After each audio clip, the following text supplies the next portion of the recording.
आज के इस वीडियो में हम हॉरर मूवी सेपरेशन की घटनाओं के बारे में जानेंगे। आगे स्पॉइलर, आपको चेतावनी दी गई है। इस वीडियो को एक लाइक दे, कमेंट करें आपका पसंदीदा हिस्सा कौन सा था, और अधिक के लिए हमारे चैनल को सब्सक्राइब करें। जेनी वान अपने माता पिता जेफ वेन और मैगी वेन के साथ रहने वाली 6 साल की लड़की है। फिल्म की शुरुआत में जेनी अपने घर की अटारी पर कठपुतली राक्षस के साथ खेल रही है। उसके पिता जेफ और दाई सामंथा जेफ के कार्यालय में उसका काम देख रहे हैं।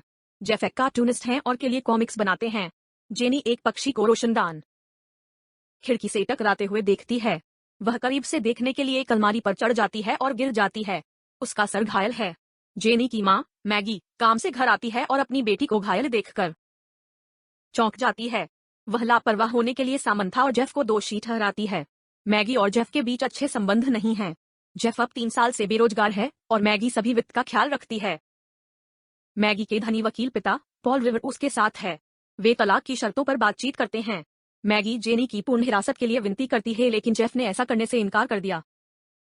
माता पिता दोनों उसके साथ रहना चाहते हैं। दुर्घटना के बाद से मैगी और जेनी पॉल के साथ रह रहे हैं। उनकी चर्चा के बाद मैगी जेफ से कहती है कि वह अगला दिन जेनी के साथ बिता सकता है। जेफ खाली घर में लौटता है। वह जिस घर में रहता है वह भी जेनी का है। वह निराशा में उनके परिवार के पुराने वीडियो देखता है।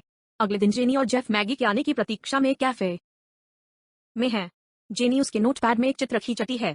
तभी उसके पुराने कॉलेज के दोस्त कोनोर ने उसे पहचान लिया। वह अब एक बड़ी कॉमिक कंपनी के सीईओ हैं।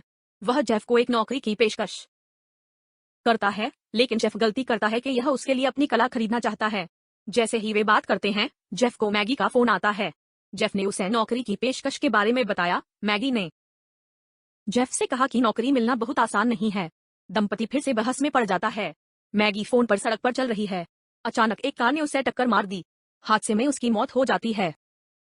मैगी के अंतिम संस्कार के बाद लोगों जोड़े के घर पर इकट्ठा हुए हैं। डंडा जेनी ने अपनी उंगलियों से दीवार पर पेंटिंग शुरू की।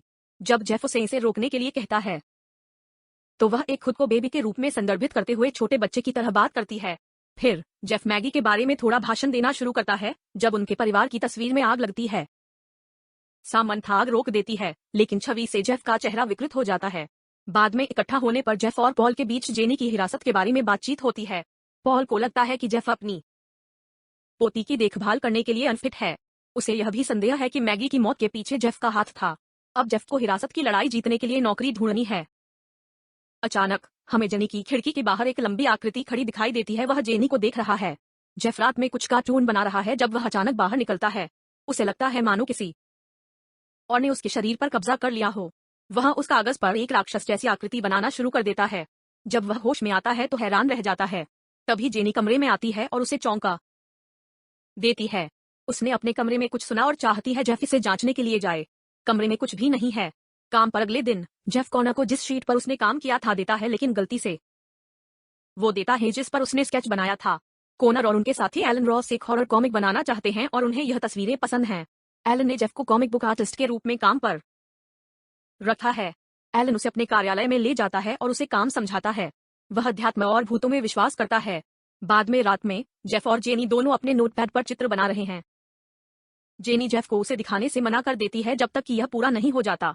एक नजर उसके नोटपैड से पता चलता है कि वह ठीक उसी राक्षस जैसी आकृति को चित्रित कर रही है जिसे जेफ ने कल खींचा था।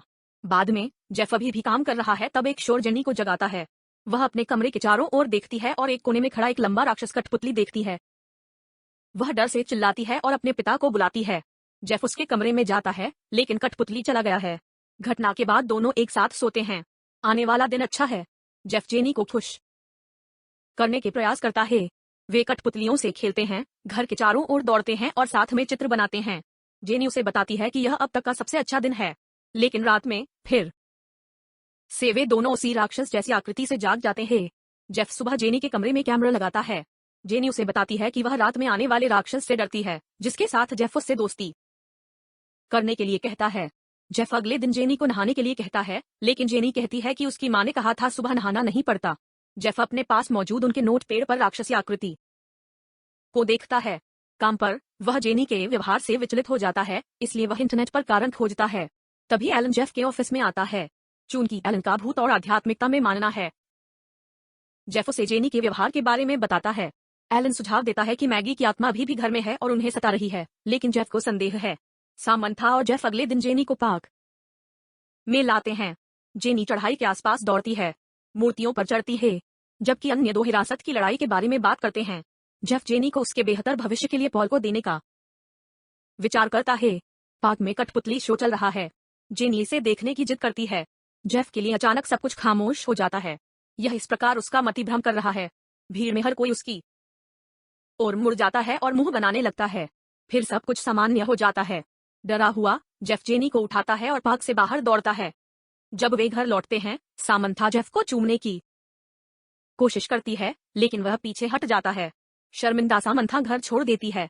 रात में जब जेफ ड्राइंग कर रहा होता है तो वह जेनी को कैमरे के माध्यम से उससे बात करते हुए देखता है। वह खिलौना कठपुतली व्यक्ति से अपने पास आने के लिए कहती है और उनका परिचय कराती है। जेनी ने जेफ की सलाह मानी और उनसे दोस्ती कर ली। जेफ बारीकी से देखता है लंबा कठपुतली राक्षस कोने में चलता है। वह जेनी के कमरे में जाता है लेकिन किसी को भी नहीं देखता है। जेनी भी चली गई है। जब वह खिड़की से बाहर देखता है तो हमें पृष्ठभूमि में कठपुतली चलती दिखाई देती है। जेनी पीछे से जेफ को चौंका देती है।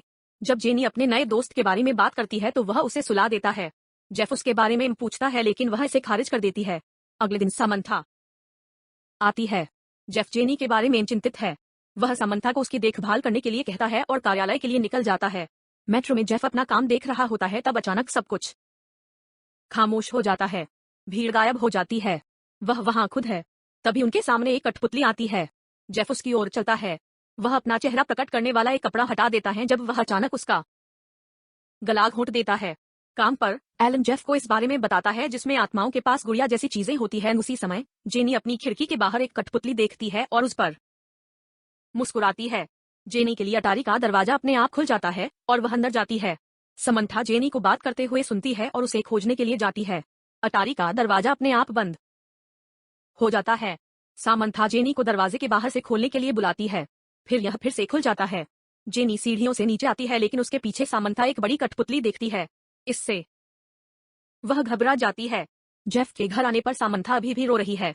वह उस घटना के बारे में बताती है। जेफ फिर अटारी का दरवाजा बंद कर देता है और चाबी खुद रखता है।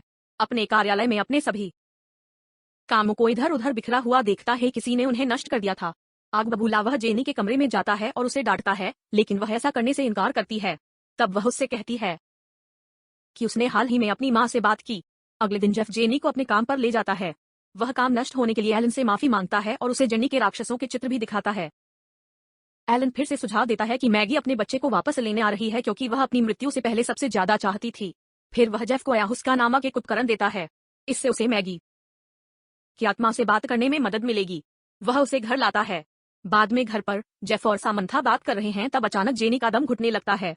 जेफ करीब से देखता है और उसे एलर्जी की प्रतिक्रिया होना देखता है।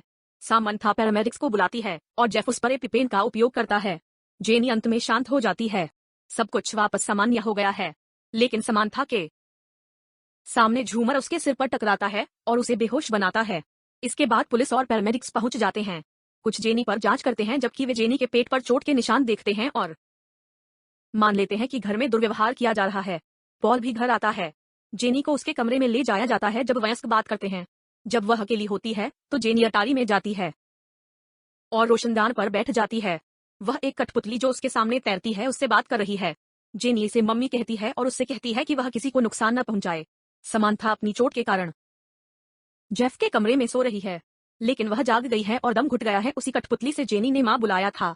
भयभीत वह नीचे दौड़ती है और जेफ को बताती है। वह उसे घर जाने के लिए कहता है। जेनी रात के लिए पॉल के घर रुकेगी। जेफ उसे अलविदा कहता है। जेफ उससे पूछता है कि क्या वह वास्तव में मैगी से बात करती है। जेनी हमें जवाब देती है। बाद में जेफ उस उपकरण का उपयोग करता है जो एलन ने उसे दिया था। उसके पीछे मैगी की कठपुतली दिखाई देती है और वह जेनी को जाने देने के लिए कहता है। वह अगली सुबह लिविंग रूम में उठता है।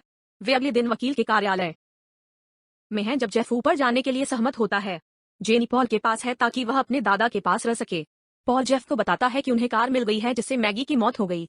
जेफ तब नौकरी छोड़ने के लिए अपने कार्यालय जाता है जबकि सामंथा, पॉल और जेनी पैक करने के लिए घर जाते हैं। पॉल को मैगी को मारने वाले का नाम और तस्वीर बताते हुए एक ईमेल मिलता है। वह जेफ के साथ एक कॉल पर बात करता है, तब अचानक कोई उसे सीढ़ियों से नीचे धकेलता है। जेफ देखने के लिए घर आता है। सीढ़ियों पर पॉल उसे हत्यारे की तस्वीर दिखाता है। सामंथा नीचे आती है और जोड़ देती है। कि जेफ भाग जाए क्योंकि घर में कोई है। जेफ उसे हत्यारे की तस्वीर दिखाता है, यह खुद सामंथा है। सामंथा मैगी से ईर्ष्या करती थी और जेफ से प्यार करती थी, इसलिए उसने उसे मार डाला। उसने जेनी के भोजन में भी जहर दिया था। सामंथा ने जेफ को कांच के एक टुकड़े से धमकाती है, तब उसके पीछे कठपुतली दिखाई देती है। वह सामंथा को उठाती है और उसकी गर्दन में वार करती है। अंत में उसे मार देती है। यह सब देखकर जेनी डर जाती है और भागकर अटारी तक जाती है। जेफ उसका पीछा करता है। वह उसे रोशनदान की खिड़की पर बैठा पाता है। वह गिरने ही वाली होती है कि जेफ उसे बचाने की कोशिश करता है। हालांकि दोनों खिड़की से नीचे गिर जाते हैं। जेफ ने जेनी को अपनी आंखें खोलते हुए कहा कि वे गिर गए थे। वह कंक्रीट पर पड़ा है। मैगी ने उन्हें बचा लिया है। वे अक्सर जेनी के सामने लड़ते हैं। मैगी अस्पताल जाने के लिए जेनी को कार से बाहर ले आती है, लेकिन वह नहीं चाहती कि जेफ उनके साथ आए।